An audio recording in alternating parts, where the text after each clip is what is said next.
I wanted to make an appeal to all listeners, but especially to our students, our faculty, and their parents, that my father Ham in Egypt was a great land. Now God has resettled Ham and resettled the prophecy by bringing about the prophecy of ATLAH that is producing these extraordinary students and producing the great opportunities that are happening as a result of the births of people like Genesis Egypt or Zipporah Asneth and others. I want to appeal to every student to pray, to put your hand to this work.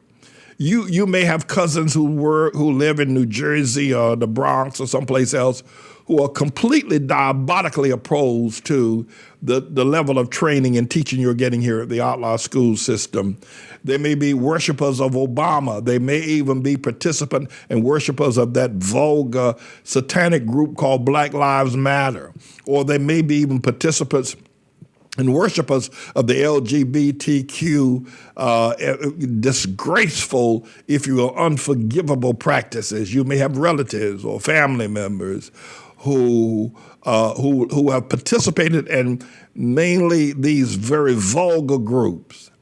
I want to ask you to pray about being a part of the biblical historical truth that you're now learning here as a result of Egypt, as a result of the things that we're teaching now, and in every way possible make a commitment that you don't let Japheth, that you don't let LGBTQ, that you don't let any of these Johnny-come-latelys attack God's people, attack God's holy land. ATLAH is God's holy land.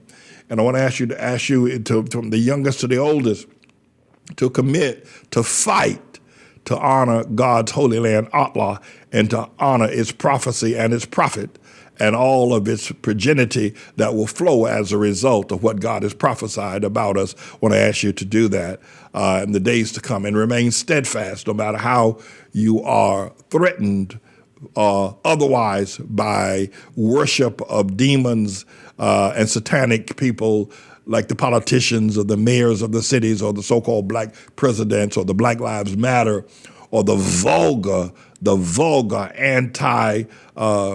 male and female gender creation of God group called the LGBTQ. I pray that you will hear this, and if you do, God will prosper you and make you great in heaven and on earth. Thank you so very much for listening. This is symbolic. It's where Jesus was baptized. It's where John baptized. And so this is not a rebaptism. It's just a symbolic, if you will, act of what we're going to do, being in the water at the place where Jesus was baptized. And what I'd like to do is to baptize today that we would come to terms with the understanding of what God is calling for in righteousness. He's not calling for prosperity. He isn't calling for culturalism. God is calling for righteousness. If we would commit ourselves to fulfill all righteousness, and God has calls us to be persecuted for righteousness' sake, as John was persecuted for righteousness, and so Jesus. I got to tell you that I'll never forget this experience of actually stepping in the water where Jesus were baptized and where John has baptized so many people. This is such a historic and a powerful, powerful sight. Just to touch the water was so critical. And I'm glad that people got baptized to have that experience. It was a safe experience and a great experience. I'm not even going to change my clothes. I want to just stay in baptism mode until I get back to the hotel. So that's what I want to say. All right. This has been live from the Jordan River. God bless you all. Peace.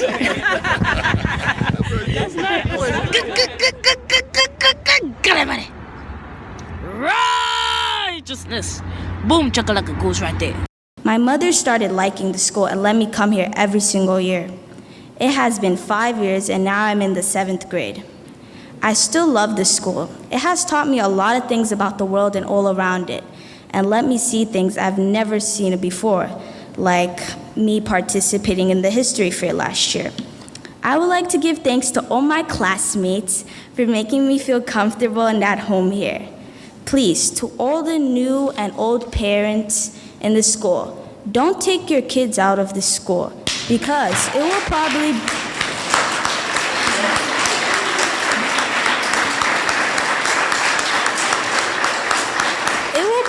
be the biggest mistake you've ever made.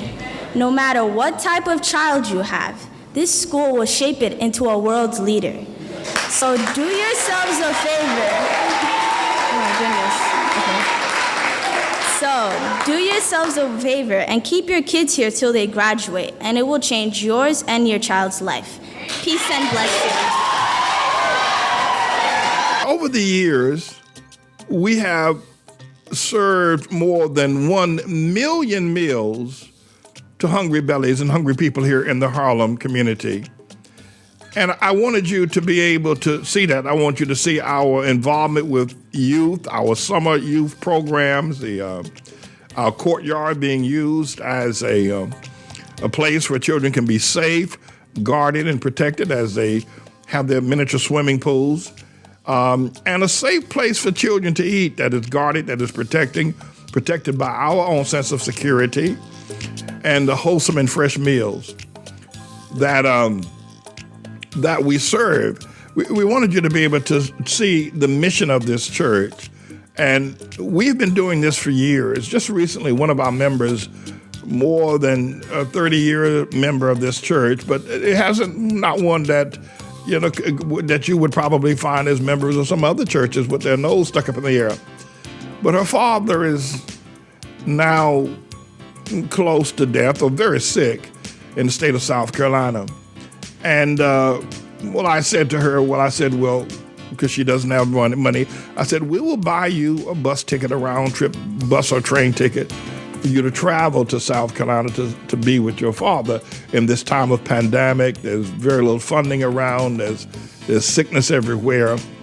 And the thing that just blew me away was she said, as she was talking to Elizabeth, she said, but how are you going to do that, to pay for me a round trip ticket to travel and give me expense money? And because Pastor Manning has to feed the children, he has to educate the children, he has to buy school supplies for them. He has to pick them up in the mornings and take them back. And then he's got the ministry he has to take care of, all the bills of running the church, of keeping a major house like our house operational, keep the lights on, how are you going to be able to do that? And she was almost reluctant to take the money because she felt that it would be better served by feeding the children. We gave it to her anyway. But we want you to know that we do a work in this community. There have been a lot of lies told on us. And it's almost unimaginable why some of the people that have lied on us. But I can tell you behind all of it is the LGBTQ community. Hallelujah. They don't want us to be successful, but we are, and we're going to continue to be successful in serving the meals that we're serving and serving the people that we are. And the LGBTQ community will not take us down. They are not going to take our church. Yet they've defamed us. They've written ugly newspaper articles about us. They've marched against us. They've done a whole lot of ugly things. But you see what we have done, and that's not even the half of our service to children and to the needy in terms of our homeless shelters and the things that we've done over the years. And we will continue. And probably the lies and the smears and the ugly newspaper articles and the wicked spirits and the so-called I ain't for the black man, that is not going to go away. I don't expect it to go away. I don't. But I do tell you this, that we will succeed against all of that, for God is with us, and I am his servant.